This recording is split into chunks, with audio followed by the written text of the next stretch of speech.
বিগত কয়েক দশক ধরে মার্কিন নিষেধাজ্ঞা এবং ক্রমবর্ধমান হুমকির মুখে রাশিয়া ও চীনের সঙ্গে ঘনিষ্ঠতা বাড়িয়েছে উত্তর কোরিয়া।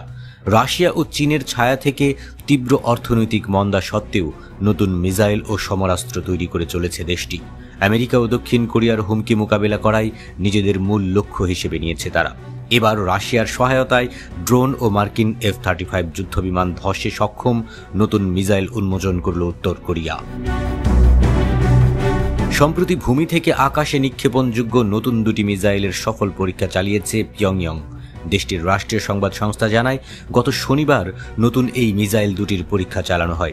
এই মিসাইলগুলো ড্রোন এবং ক্রুজ মিসাইলের মতো অত্যাধুনিক অস্ত্রকে প্রতিহত করতে পারে। পরীক্ষার সময়ে পারদর্শিতা দেখিয়েছে এই মিসাইল। এর মাধ্যমে দুটি ড্রোন ও নিচু দিয়ে উড়ে যাওয়া দুটি ক্রুজ মিসাইলকে প্রতিহত করা হয়েছে। বিষয়টি উত্তর কোরিয়ার আকাশ প্রতিরক্ষা ব্যবস্থায় উল্লেখযোগ্য উন্নতির ইঙ্গিত দিচ্ছে। উত্তর কোরিয়া বলছে, নতুন এই মিসাইলে বিশেষ প্রযুক্তি ব্যবহার করা হয়েছে। শত্রুর আক্রমণের বিরুদ্ধে নতুন এই মিসাইল খুব দ্রুত প্রতিক্রিয়া দেখাতে সক্ষম। এছাড়া এগুলো খুব নির্ভুলভাবে লক্ষ্যবস্তুতে আঘাত হানতে পারে।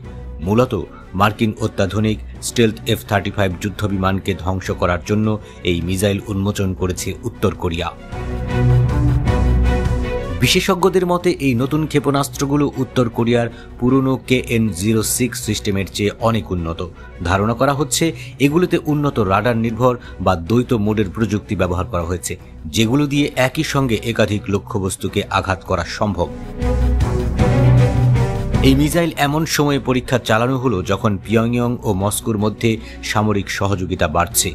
জানা গেছে, রাশিয়া উত্তর কোরিয়াকে প্যান্টসির S-1 আকাশ প্রতিরক্ষা ব্যবস্থা সরবরাহ করেছে। এই ব্যবস্থাগুলো পিয়ংইয়ং এর আশেপাশে এবং উত্তর কোরিয়ার নতুন নৌজাহাজগুলোতেও দেখা গেছে।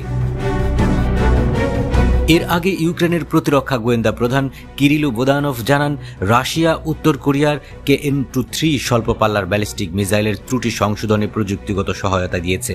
রাশিয়ার প্রযুক্তির মাধ্যমে মিসাইলটির নির্ভুলতা আপগ্রেড করেছে উত্তর কোরিয়া। তিনি আরও বলেন, রাশিয়া সম্ভবত ইরানের শাহেদ 136 মডেলের মতো দূরপাল্লার ড্রোন উৎপাদনেও উত্তর কোরিয়াকে সাহায্য করবে। এই ক্ষেপণাস্ত্র পরীক্ষার সময়ই উত্তর কোরিয়া একটি দলীয় সম্মেলন করার প্রস্তুতি নিচ্ছে দেশটির সর্বোচ্চ নেতা কিম জং উন। ওই সম্মেলনে নিজেদের সামরিক শক্তির যাবতীয় অগ্রগতি তুলে ধরা হবে। অন্যদিকে কোরীয় উপদ্বীপে যৌথ সামরিক মহড়া শুরু করেছে আমেরিকা ও দক্ষিণ কোরিয়া। এ বিষয়ে দক্ষিণ কোরিয়ার সামরিক বাহিনী জানায়, রাশিয়ার সাথে উত্তর কোরিয়ার সম্পর্ক গভীর করায় পারমাণবিক হামলার হুমকি বাড়ছে। এই পরিস্থিতিতে নিজেদের প্রস্তুতি জোরদার করতে যৌথ মহড়া চালাচ্ছে আমেরিকা ও দক্ষিণ কোরিয়া।